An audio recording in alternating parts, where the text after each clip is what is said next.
to From the Pressbox, Week 10 Stark County Edition. I'm Josh Weir of the Repository, and with me is Massillon Independent Sports Editor Chris Easterling. On this week's show, we're going to be talking about the renewal of old friends, Massillon and McKinley, Hoover Jackson in the Federal League, Louisville going for a 10-0 season, and maybe some Tuslaw here, and also the playoff matchups.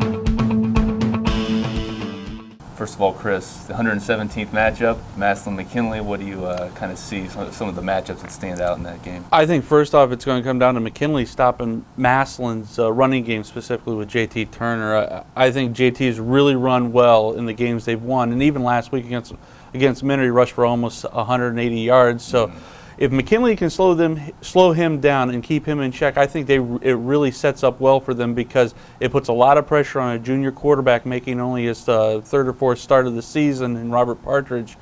He's a good quarterback, but he hasn't really had the pressure on him yet this year. What do you think about the other side of the ball with McKinley's offense going up against Massillon's defense? Well, obviously, the spread has been an offense that Massillon struggled with traditionally the last couple of years, but I think they really got a good gauge of how they can defend it last week against Minerva. They really held that offense in check. It was more their own mistakes that cost them that game. It wasn't so much Minerva, constantly driving the football. So if they can keep that McKinley offense in check, it really sets up well. In the Federal League, Hoover goes to Jackson. Hoover's putting together a great season, but in kind of a screwy year in the Federal League, it wouldn't be surprising to see Jackson give them a really tough game. Not at all, especially the way Jackson played last week against Perry. Now, obviously, Perry's kind of come back to the pack after that great start they had to the season in the non-conference schedule. But Jimmy Hanlon really ran the ball well. Max Paulus is really established himself as the quarterback at Jackson, and I got a feeling Tom's team has a chance to have one more upset in the bag of tricks this year. What everyone knows about Eric Howard. How does Jackson kind of match up with going up against a running back like that, you think? Well, they're going to have to swarm to the football. They're really going to have to play great defense. That you can't miss tackles. I mean, that really comes down to when you have a chance to put Howard on the ground. They're going to have to put Howard on the ground. If not, easier said than done. Exactly, easier said than done. Yeah, and Hoover, a team that's really, they run the ball, they play good defense, and if they don't make mistakes, they're a pretty tough team to beat. Absolutely. And they're really putting together a special season, especially when you consider the people they lost. I don't think a lot of people expected this out of them, and they've really to be on the brink of maybe winning an outright Federal League title. It's pretty special. And how big maybe the play of the year for them was the return of Eric Howard from Seattle. Yeah, that's right. That's right. In the NBC, Louisville going for 10-0. A real special season for the Leopards. The speed, the skill they have, and they really haven't had any trip ups along the way. They've had a really they've lived up to every expectation. This is a team that, I've said it before, I think this team, if it doesn't get to Massillon in the Division II state championship game, I think it's a disappointment. Right. Obviously, there are going to be teams along the way in the playoffs, Mayfield especially, if they get out of their region. Mayfield's going to be a tough team to get by, but Louisville just has that look of a team that, this could be one of those seasons that people talk about for years and years to go.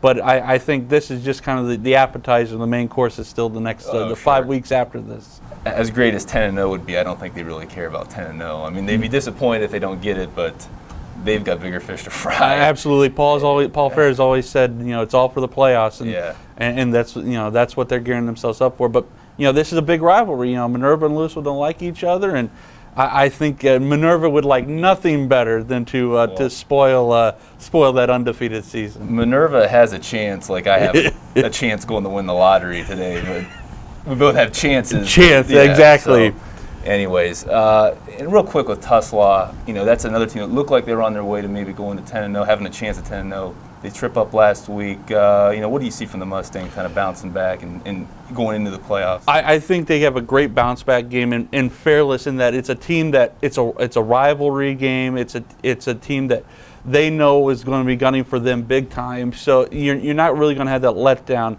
They've seen the last couple of years, it's been close games between the two. Of course, both years, there have been monsoons on game night, which has muddied up the field a little bit. But I think I think Tuslaw bounces back. Fairless kind of hit or miss in Tim Wolf's first year, but I certainly think that that Tuslaw rebounds and goes in the playoffs on a winning note. And by the way, that region just brutal. I mean, maybe we'll touch on that here in the next segment, but ridiculous. Absolutely. When you got Steubenville, Mooney, St. V, it doesn't make it easy. Not fair. So we're going to take a quick break, and we'll be back to talk about some of the Week 10 teams going in that have a chance to go to the playoffs right after this.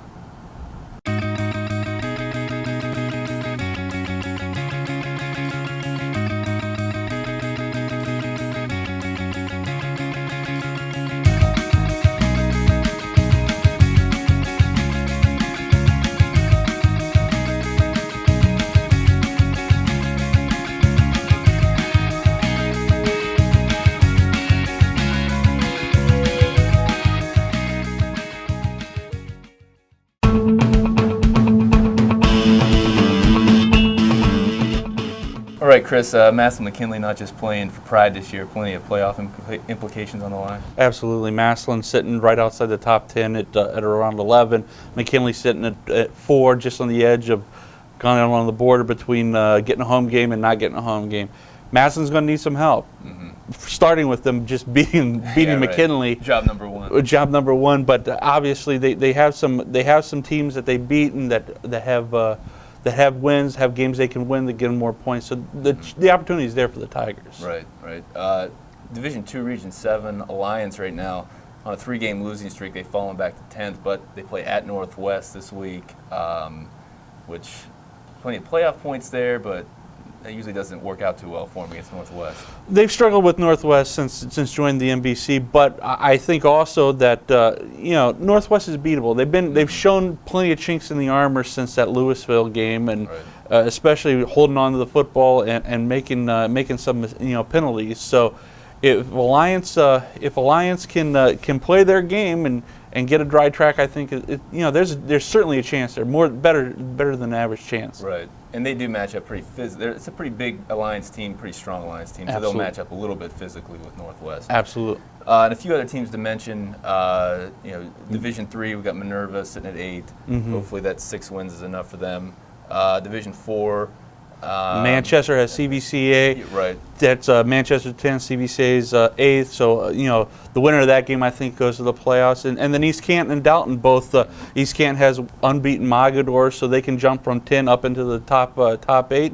And Dalton, I think they just went out. I think 6 wins gets them in the playoffs. Yeah. Well, that's all for this week's edition of From the Pressbox. I'm Josh Weir. This is Chris Easterling. Join us next week, and we'll be looking to see which Stark County teams are in the playoffs. Thanks.